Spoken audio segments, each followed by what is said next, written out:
This is my true story. I gave my son everything a father could, my strength, my time, my sacrifices, and the years of my life that I will never get back. I believed he would honor me, respect me, and stand proudly as my legacy. But instead, I was humiliated in my own home, treated not as a father, but as a servant. One evening after dinner, he shoved dirty plates at me and called me an old servant. That insult cut deeper than any wound. But you won't believe what I did next. Before I tell you, share where you're watching from and subscribe for more. A father's sacrifice is often invisible, buried in the everyday struggles he endures, so his children can walk through life without the same burdens. My entire life was built on sacrifice for my son. I was never a wealthy man, but I was a determined one. I worked double shifts in factories where the air was heavy with dust, where machines roared louder than thought, and where each day left my body aching but my heart resolved. When others spent evenings with friends or families, I stood on assembly lines or mopped the floors of offices, telling myself it was worth it because every coin earned was another brick in the foundation of my son's future. There were nights when food was scarce, but I always made sure his plate was full. I remember sitting quietly at the table, telling him I wasn't hungry, when in truth, my stomach twisted with emptiness. His little eyes never saw the hunger I carried, and that was my gift to him. I wore the same pair of shoes until the soles wore thin, patching them with tape and glue, while his feet were always warm in new ones. Every birthday cake, every school trip, every book he wanted. They came not from abundance, but from my silent sacrifices. When he was old enough to attend school, I pushed myself harder. Education cost money, and I refused to let him be denied what I never had. I worked weekends, sold belongings I once cherished, and went without comforts other men my age enjoyed. Each time I handed over the money for his school fees, I felt pride swell in my chest, not because I had less, but because he had more. Watching him in his uniform, with a backpack on his shoulders and hope in his eyes, made every sacrifice worthwhile. The sacrifices did not end there. When he grew older and set his eyes on marriage, I was there again, giving more than I could afford. I paid for the wedding, covering costs he could never have handled alone. I wanted him to start his married life without debt, without the shadow of financial struggle. I even helped secure the house he now calls his own, pouring my savings into the down payment, signing papers with hands that had worked decades for that very moment. That house, with its walls and roof, is more than bricks and mortar. It is built from my sleepless nights, from the calluses on my palms, from the quiet endurance of a man who gave everything for his child. Even when debts weighed heavily on our family, I took them on myself. Medical bills, unexpected expenses, emergencies that came like storms. I covered them. I never complained, never reminded him of the weight I carried. To me, being a father meant shouldering it all, silently, so he could walk with his head high. I never once asked him to repay me. I never kept a ledger of what I gave. My only expectation, foolish as it may seem now, was that love and loyalty would bind us together. I believed love was unbreakable. I believed loyalty was natural between father and son. I told myself that one day, when my body grew too weak to carry the burdens, he would be there to carry me instead. Not in money, but in respect, in gratitude, in care. I thought the years of sacrifice would build not just his future, but also his heart. That he would look at me and see not just an old man, but the father who gave him everything. But love, as I learned, is not always repaid with love. Sacrifice, once invisible, is often forgotten. And the loyalty I expected, the gratitude I believed in, never came. Instead, the very son I bled for grew to see me not as his father, but as a servant in the house my hands had built. Cruelty does not always come in sudden storms. Sometimes it begins in whispers, in gestures so small that the heart convinces itself they are nothing. That is how it began with my son. The boy I had raised with love, the man I had given my life to build, began to reveal a side I never thought I would see. It started with his tone, a shift so subtle I almost missed it. The respect once threaded into his words began to unravel, replaced by impatience, When I offered advice, he no longer listened. He dismissed me with a wave of his hand, calling my thoughts old-fashioned or outdated. At first, I excused it. I told myself it was stress, that the pressures of marriage and work weighed on him. I convinced myself it was nothing more than a phase. But the phase did not end. It grew. Small dismissals became sharp remarks. Simple conversations turned into moments of mockery. When family gathered for meals, I began to notice how he treated me differently than the others. He no longer asked for my stories. He no longer introduced me to guests with pride. Instead, he used those moments to remind everyone that I was growing older, slower, weaker. His wife would sometimes laugh uncomfortably, unsure whether to defend me or to remain silent. And that silence, though softer than his words, cut just as deep.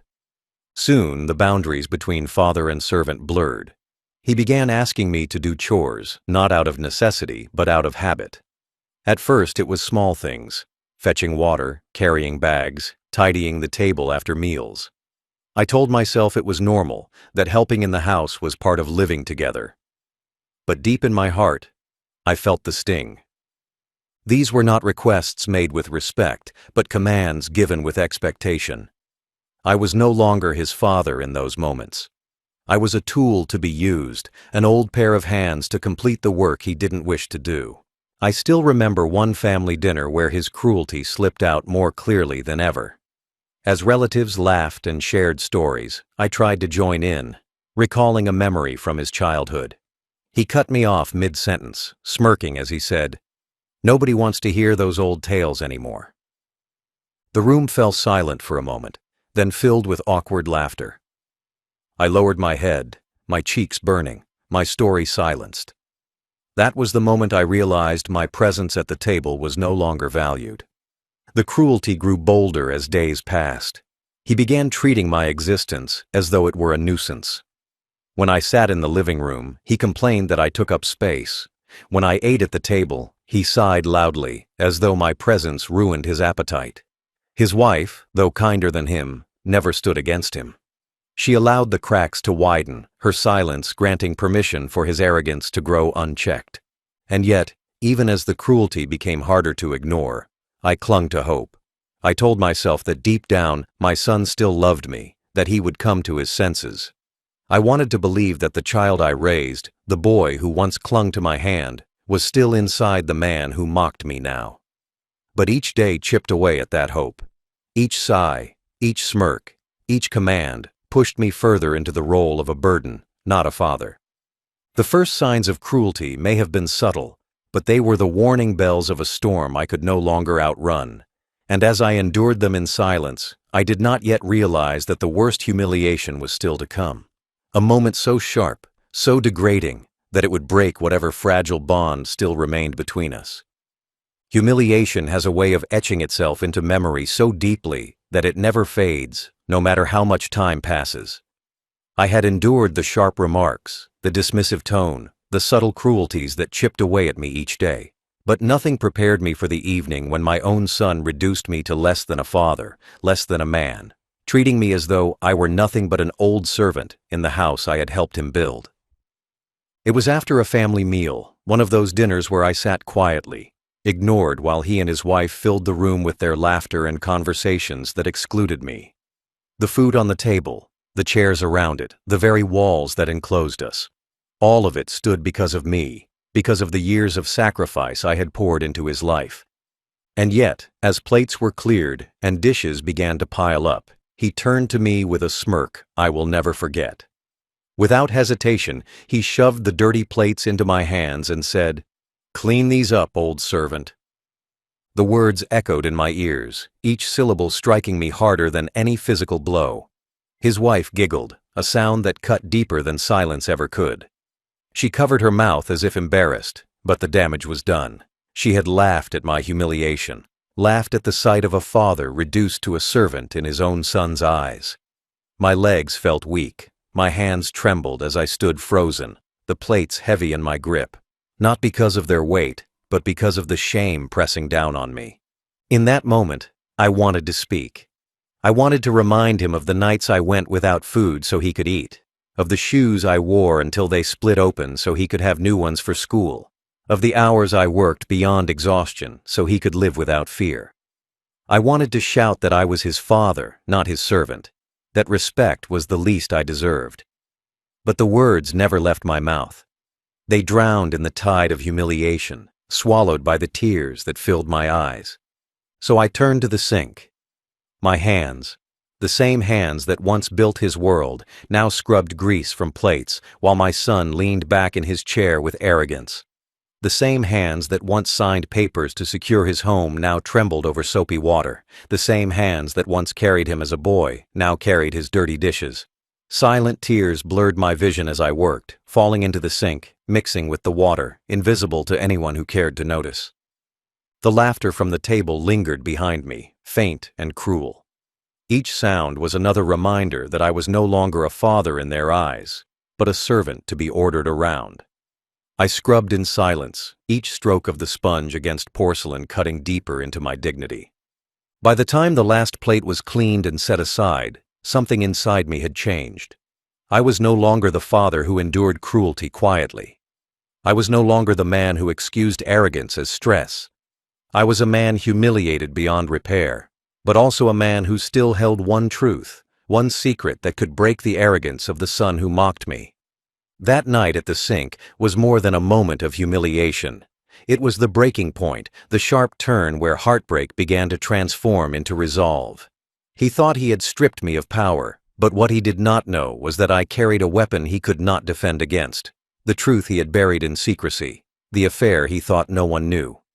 And as I dried the last plate with trembling hands, I knew that the time for silence was coming to an end.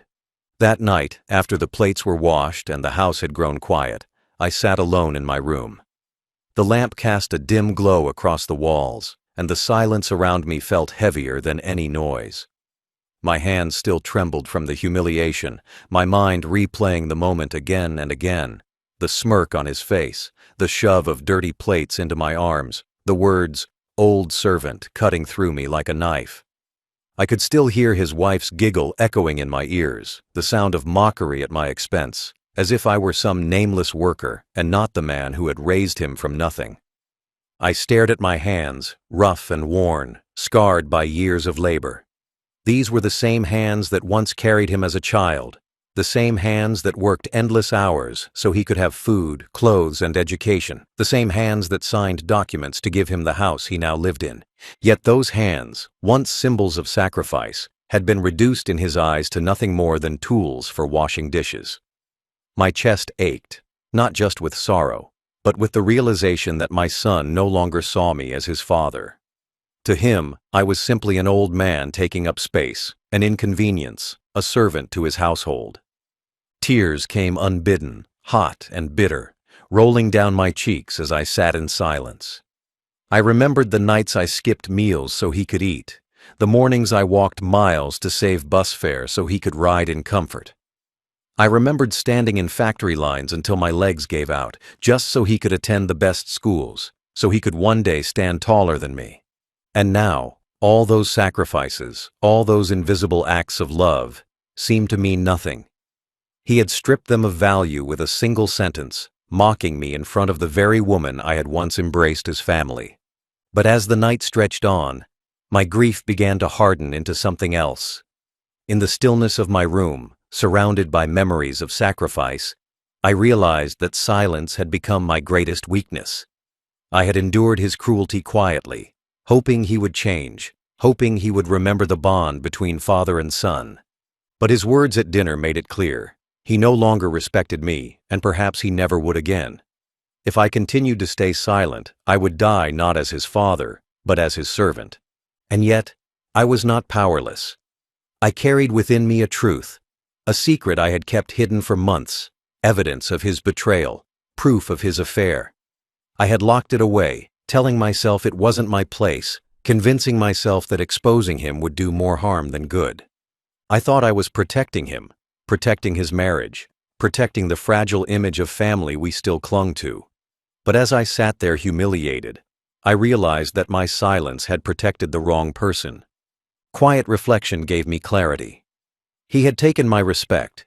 but I still held the power to take away his mask. He had mocked me as an old servant, but I held the truth that could expose him as a liar, a cheater, a husband unworthy of the woman he claimed to love. My tears dried on my cheeks, leaving behind not weakness, but resolve. The plates he gave me that night were dirty, but the secret I carried was far filthier, and it was time to let it be seen. For months, I had carried a secret that weighed heavier than any burden of age or labor. It was a truth I never asked to find, but one that once seen could never be unseen. My son, the same man who dared to call me his servant, had been living a life of betrayal. Behind the walls of his marriage, behind the smile he showed to family, behind the respectability he paraded in public, he was hiding an affair. And I knew it. Not because of whispers, not because of suspicions, but because I had the proof. It began one evening when I was tidying the living room. He had left his phone on the table, unlocked, as if he had nothing to hide. But a message flashed across the screen. A name I recognized, words that no married man should be sending. My hands shook as I picked up the phone, my eyes moving across the thread of messages. They were explicit, intimate, dripping with betrayal. Promises whispered in secret, plans to meet behind closed doors, declarations of love meant for someone who was not his wife. My heart sank, but my mind sharpened. I scrolled further, unable to stop, unable to deny what I was seeing. Each message was a nail in the coffin of the man I thought my son was. But it did not end there. Weeks later, I saw him myself. I had been running an errand when I noticed him across the street, walking too closely with a woman who was not his wife. Their hands brushed, their smiles lingered, their bodies leaned into each other with a familiarity that spoke louder than any words. I stood frozen, watching from a distance, anger boiling beneath my skin, sorrow weighing down my chest. The betrayal was no longer hidden. It was alive in front of me. I could have confronted him then. I could have shouted his name, dragged him across the street, demanded answers. But I didn't. Instead, I walked away, my silence becoming a shield he did not deserve. In the days that followed, I began to collect evidence, not out of malice, but out of a strange instinct to protect myself from the lies he carried. I saved copies of messages, photos of him with her, receipts from secret dinners and hotel bookings. I placed them carefully in an envelope, sealing them in the bottom drawer of my desk. It was not just evidence. It was a testament to the double life he lived. At first, I told myself I would never use it, that it was not my place to destroy his marriage, that it was not my duty to expose him. I thought perhaps he would come to his senses, perhaps guilt would steer him back to his wife, perhaps the affair would end before it grew roots too deep. I carried his secret like a wound, bleeding silently for months, believing that my silence was loyalty. But loyalty had its limits, and mine was shattered the night he called me an old servant. The humiliation stripped away any reason to protect him. He had taken everything I had given and twisted it into mockery. And in that moment, the envelope in my drawer transformed. It was no longer a burden. It was power. The proof of his betrayal was the very weapon I needed, not to hurt him blindly, but to restore the dignity he had stolen from me. He thought I was powerless, that my age and my silence made me weak. But what he did not know was that I held the one thing capable of undoing him completely. The affair he thought was hidden was not hidden at all. The secret he thought buried was alive in my drawer, waiting. And soon, I would no longer keep it for him. Decisions are not always made in moments of calm. Sometimes they rise in the middle of sleepless nights, when the weight of humiliation presses too hard against the chest to allow peace. That night, after my son called me an old servant and shoved his dirty plates into my hands, I sat in my chair staring at the sealed envelope in my desk drawer. For months I had ignored it, telling myself that silence was the nobler path, that protecting my son was my duty, even if he disrespected me. But humiliation changes a man. It strips away hesitation, it forces clarity, and in that clarity, I saw my choice as clearly as I saw my reflection in the glass. I could no longer carry his secret. To keep it was to remain a servant, not just in his house, but in my own soul. Every time I looked at him, I would know I was protecting a liar, a cheater, a man unworthy of the respect I had once given him. And every time I washed another plate or endured another insult, I would be reminded that my silence had chained me to his cruelty. No more. My decision was simple. I would reveal the truth. It was not anger that drove me, though anger had its place. It was justice. Justice for myself, for the years of sacrifice that had been erased, for the dignity that had been stripped from me. It was justice for his wife, too, the woman who had stood by his side, unaware that the man she loved had been betraying her with his lies. She deserved to know, not because I wanted to hurt her, but because she had lived long enough in the dark. The truth was her right, and I was the only one who could deliver it. I opened the drawer and pulled out the envelope. My hands trembled, not from weakness, but from the gravity of what I was about to do. Inside were the photographs, the messages, the receipts, each one a weapon sharp enough to cut through his arrogance. As I spread them out on the table, I studied them carefully, reminding myself of the truth they carried. There was no denying them, no explaining them away. Once placed in her hands, his mask would crumble, his lies would rot in the light, and the image he projected would collapse in on itself. I sealed the evidence back into the envelope, pressing it shut with finality. My decision was made. I would not argue with him. I would not shout.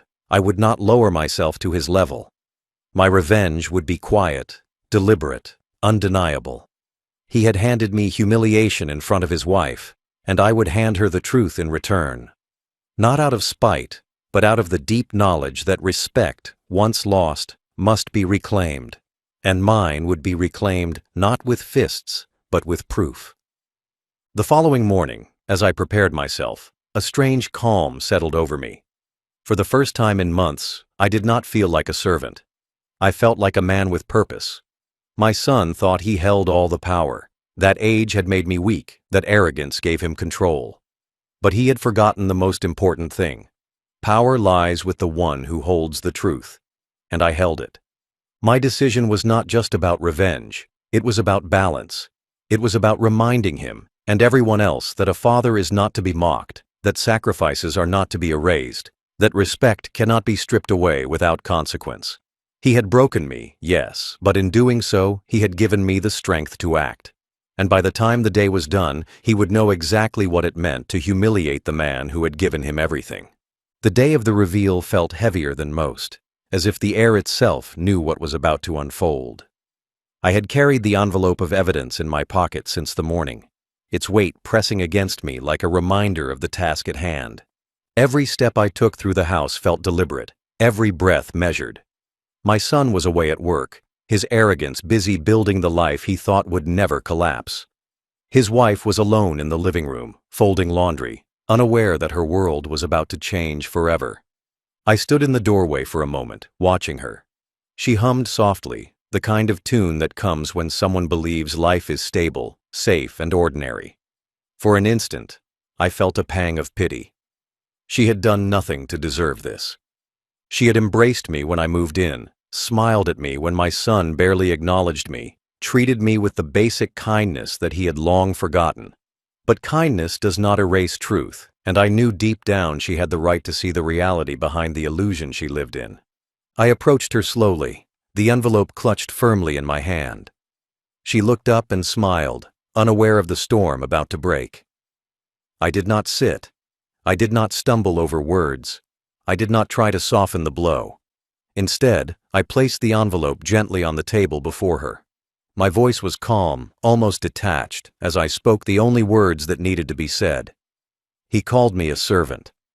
But you deserve to know who he really is. She frowned, confusion flickering across her face, and with trembling fingers, she opened the envelope. The room fell silent except for the sound of rustling paper as she pulled out the photographs first. Her eyes widened, her hand shot to her mouth, a muffled gasp escaping her lips. She flipped through them quickly, disbelief etched into every line of her face, then slowed as the reality sank in. The smiles on his face, the closeness with another woman, the intimacy no husband should share outside his marriage. It was all there, undeniable and cruel.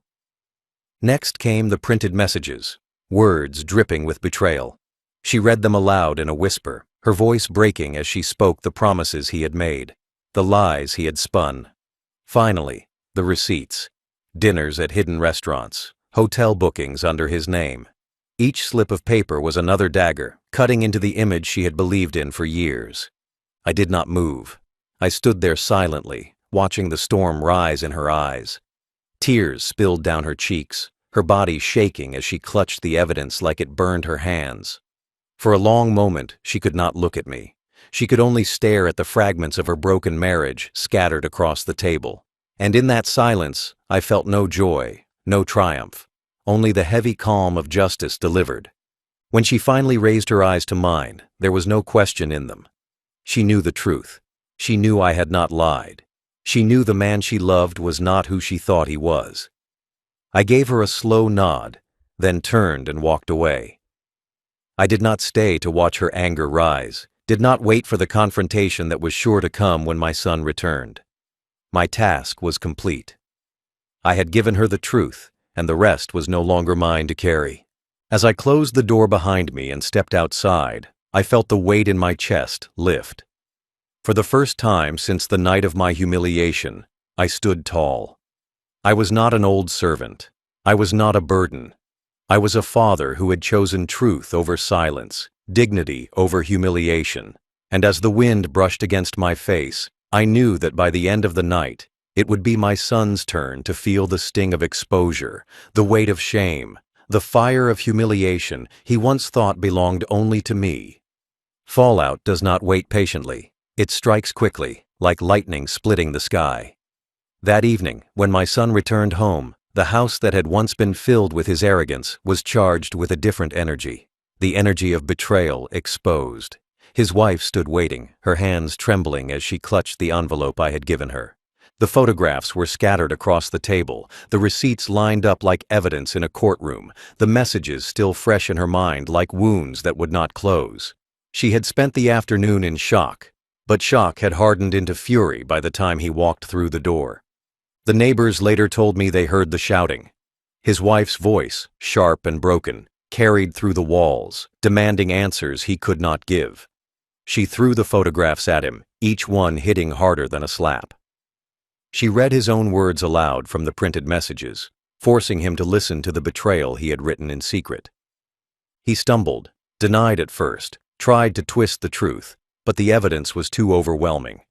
Every excuse he made was shattered by another piece of proof. The arrogance that once defined him drained from his face, replaced by panic. His wife's sobs mixed with her rage, filling the house with chaos. She accused, he pleaded, she cried, he stuttered. The storm between them raged until the neighbors whispered in their homes, shaking their heads, pitying her, condemning him. For years he had lived with the illusion of power, mocking me, belittling me, treating me as if I were beneath him. But that night the power shifted. He was the one exposed, the one humiliated, the one stripped bare in front of the person whose opinion mattered most. When she stormed out of the house, her face streaked with tears, she left him standing in the ruins of his lies. She carried only a suitcase and the envelope of proof, her dignity intact, while he was left with nothing but the echo of her footsteps fading away. The man who once laughed at me now sat in silence, his arrogance shattered. But the fallout did not stop at home. Word of his affair spread quickly through the family. Relatives who once spoke highly of him now avoided his name in conversation. Friends who once admired his marriage now whispered in disgust. His wife's family, furious at the betrayal, cut all ties with him, treating him as though he were a stranger. Even his workplace was not immune. The shame followed him into the office, where whispers about his scandal circulated until his colleagues looked at him with suspicion rather than respect. He had mocked me as an old servant, but now he was the one bowed low under the weight of humiliation. Every door that closed in his face, every whisper behind his back, every glare from someone he once thought of as an ally was part of the punishment he had earned. And though I did not watch it unfold directly, I knew it was happening. The fallout was inevitable, and it was complete. For me, the fallout was quieter, almost serene. I no longer carried his secret. I no longer carried the shame of silence. I walked through the village with my head held higher than before, not because I had destroyed him, but because I had freed myself from his grip. The humiliation he tried to bury me under had been returned to him, magnified, and now he was the one drowning in it. That night, as I sat by my window, I listened to the wind rustling through the trees and thought of the balance that had been restored. He had mocked me, but now he was mocked. He had called me a servant, but now he was the one left abandoned, exposed, powerless. And though part of me ached for the boy I had once raised, the man he had become deserved every ounce of the fallout that followed him. The aftermath of truth is never quiet. It leaves echoes that carry through every corner of life, turning once familiar places into reminders of what has been lost. After his wife left, my son's house, the one I had helped him secure, the one that once echoed with laughter and pride, grew silent, suffocating, and cold. The walls that had witnessed his arrogance now bore the weight of his shame. The bed where he had once slept beside his wife became an empty expanse, a nightly reminder of the trust he had destroyed. She did not return. Instead, she filed for separation, cutting him from her life with a finality that shattered whatever illusion of control he had left. Her family stood by her, offering support and protection, while my son faced their wrath. They looked at him not as a man who made a mistake, but as a man who betrayed the very vows he swore to uphold. Their condemnation was absolute, and it spread quickly, staining his name in every circle that once respected him. Among relatives, whispers became judgment, and judgment became distance. Invitations to family gatherings no longer carried his name. At weddings and celebrations, his absence was deliberate, his betrayal still too raw to be forgiven. Friends who once sought his company withdrew, unwilling to be associated with a man whose lies had been laid bare. The respect he once enjoyed vanished, leaving him alone in the shadow of his disgrace. Even his workplace did not shield him. Though his affair was a personal matter, the shame of exposure bled into his professional life. Colleagues whispered, clients avoided him, and the higher-ups who once saw potential in him now saw only scandal. Opportunities slipped from his hands, doors closed before he could knock, and slowly, the career he had built began to crumble. Each day at work became another reminder of the truth that followed him like a shadow he could not outrun. Meanwhile, the woman he betrayed, his wife, began to rebuild her life. Though broken at first, she carried herself with dignity, refusing to let his betrayal define her. She returned to her family, and with their support, found strength in the truth she now carried. While he stumbled in shame, she stood taller, freer, her heart scarred but not destroyed. In many ways, she was the one who found justice in the truth I delivered. And me, the man he mocked, the old servant he humiliated. I found peace in the aftermath. My life became quieter, simpler, no longer burdened by the weight of his secret. I ate my meals with dignity, not as a servant scrubbing dishes, but as a father who had reclaimed his pride. I slept with ease, not tossing and turning with guilt for protecting him, but resting in the knowledge that I had chosen truth when silence had failed me. The respect he had tried to strip from me had been restored, not by his words, but by my actions. The aftermath was not about revenge, it was about balance. He had treated me as if I were beneath him, forgetting that the very foundation of his life was built on my sacrifices. By exposing him, I reminded him, and everyone else, that fathers are not to be mocked, that sacrifices are not to be erased, and that respect cannot be trampled without consequence. Yes, the aftermath left scars, on him, on his wife, even on me. But it also brought clarity. My son had chosen arrogance over humility, betrayal over loyalty, and humiliation over respect. And in doing so, he lost everything. I, on the other hand, regained what mattered most, my dignity. Justice does not always roar like thunder. Sometimes it arrives quietly, like a calm wind that follows a storm. For me, justice was not about destroying my son with rage, nor was it about shouting my pain into his face. Justice was about reclaiming the dignity he had tried to strip from me. It was about showing him and everyone else that a father is never a servant, that sacrifice deserves respect, and that truth is sharper than humiliation. When I exposed his affair to his wife, I did not do it out of hatred. I did it because his arrogance left me no other choice. He had mocked me in front of her, reducing me to an old servant, believing I had no power left. But what he forgot was that I carried a secret that could cut deeper than any insult. By handing her the envelope, I did not just reveal his betrayal. I reminded him that power does not lie in arrogance. Power lies in truth. And I still held it. The fallout stripped him of everything he once held dear. His wife left him. His relatives turned away. His friends fell silent. His work became a battlefield he could not win. He walked through life no longer as a proud man, but as one marked by disgrace. The same neighbors who once admired him now whispered behind his back. The same relatives who once praised him now shook their heads in disappointment. He had mocked me in front of others, but now he was the one mocked, abandoned, and pitied. For me, justice was not found in his downfall, but in the peace I found afterward. I no longer lived under his insults, no longer carried the burden of his secrets. I ate with dignity, slept with peace, and walked with my head high. I was no longer the old servant he imagined me to be. I was a father who had given everything, and in the end, chosen to give truth when silence had failed. There were nights when I thought of the boy he once was, the child who held my hand, the boy who once looked at me with love instead of disdain. And for a fleeting moment, my heart ached for him. But then I remembered the man he had become, the man who shoved dirty plates into my arms and called me an old servant. That man did not deserve my silence. That man deserved the justice that had come for him. Grandpa's justice was not about revenge. It was about balance. It was about restoring what was stolen from me, my dignity, my worth, my voice. And when I look back now, I do not regret what I did. Because in exposing him, I washed away the shame he tried to bury me under. Final thought, he gave me dirty plates. I gave her the truth, and with it I washed away my shame.